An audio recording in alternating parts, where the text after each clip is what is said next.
का सबसे विश्वसनीय और धमाकेदार बुलेटिन न्यूज ब्लास्ट और आपके साथ में विजेंद्र सोलंकी। बड़ी खबर का रुख करते हैं। मुख्यमंत्री आवास पर उपचुनाव को लेकर अहम बैठक। राजसमंद और वल्लभनगर उपचुनाव को लेकर मंथन हुआ है। पीसीसी चीफ गोविंद डोटासरा और मंत्री प्रताप सिंह खाचरियावास इस दौरान मौजूद रहे।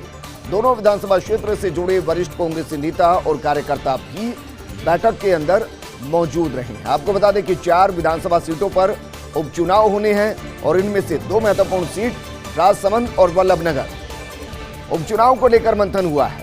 पीसीसी चीफ गोविंद डोटासरा और मंत्री प्रताप सिंह खाचरियावास मौजूद रहे हैं।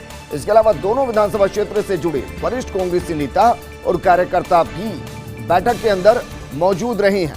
आपको बता दें कि राजसमंद सीट से बीजेपी 2018 में जीती थी। किरण माहेश्वरी वहां से चुनाव जीती थी। वहीं वल्लभनगर से गजेंद्र शेखावत चुनाव जीते थे। दोनों का देहांत हो चुका है और इन सीटों पर बाई इलेक्शन होने हैं।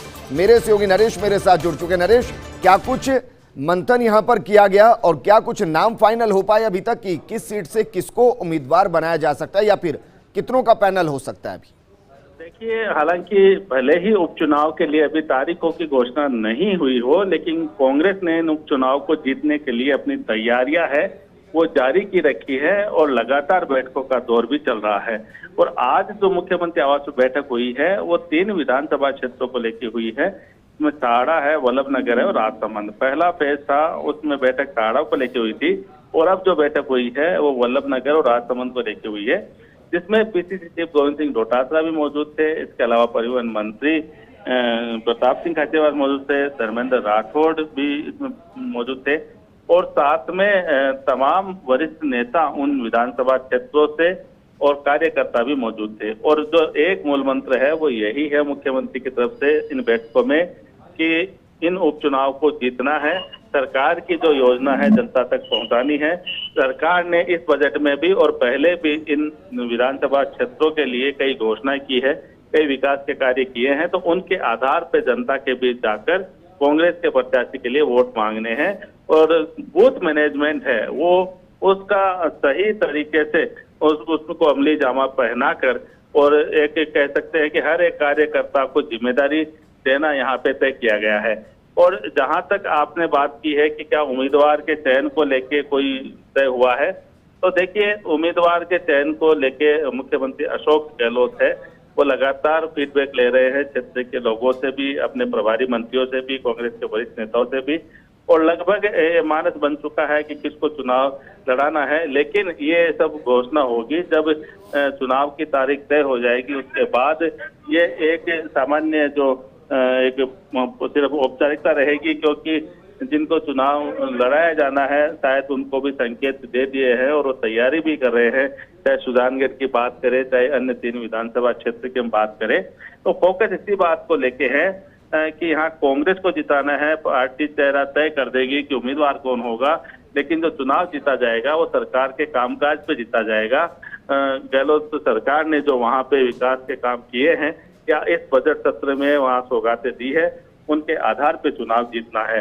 तो एक लंबी बैठक चली है तीनों विधानसभा क्षेत्र को लेके। और ये बैठकें देखिए विजेंद्र, इससे पहले भी लगातार हुई है मुख्यमंत्री आवास पर।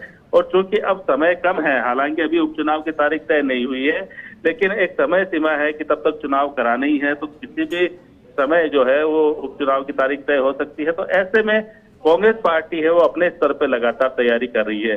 पीसीसी चीफ गोविंद सिंह डोटासरा ने भी पूरा फीडबैक है मुख्यमंत्री अशोक गहलोत को दिया है। तमाम जो कार्यकर्ताओं से बात करके उन विधानसभा क्षेत्रों से जो नेताओं ने जो फीडबैक दिया है, जो बातें बताई है, उसके आधार पे पूरा फीडबैक देने के बाद एक रणनीति अलग अलग विधानसभा क्षेत्र के लिए अलग अलग तरह से बनाई गई है। और वहाँ पे कुछ वरिष्ठ कार्यकर्ताओं की जिम्मेदारी भी तय हुई है कि उनको किस तरह से उपचुनाव जीतने के लिए काम करना है।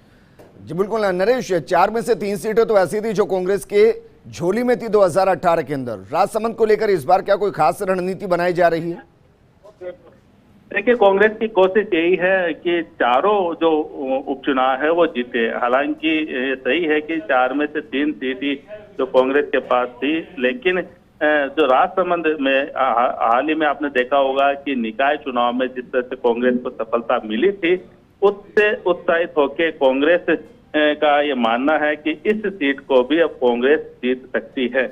और इसी के मद्देनजर वहां पर रणनीति तय हुई है। और अगर हम बात करें चारों विधानसभा क्षेत्रों में से, तो सबसे ज्यादा अगर बूथ स्तर पे काम कहीं पे हो रहा है तो वो राजसमंद विधानसभा क्षेत्र के लिए हो रहा है। और कांग्रेस का मानना है कि अगर राजसमंद की सीट जो परंपरागत रूप से भारतीय जनता पार्टी की रही है वो कांग्रेस की झोली में आती है, तो इससे न केवल प्रदेश की राजनीति में एक बड़ा संदेश जाएगा, बल्कि अशोक गहलोत जो है वो कांग्रेस पार्टी में और अधिक मजबूती के साथ उभर के सामने आएंगे। जी बिल्कुल नरेश, शुक्रिया तमाम जानकारी हमारे साथ साझा करने के लिए। और इसीलिए लगातार मंथन किया जा रहा है 4 सीटों को लेकर, ताकि 4-0 से बीजेपी को हराया जा सके। और दूसरी तरफ बीजेपी जो मंथन करी है ताकि कम से कम यहां 1 से ज्यादा सीटों को जीतकर कांग्रेस पर प्रेशर क्रिएट किया जा सके। एक और बड़ी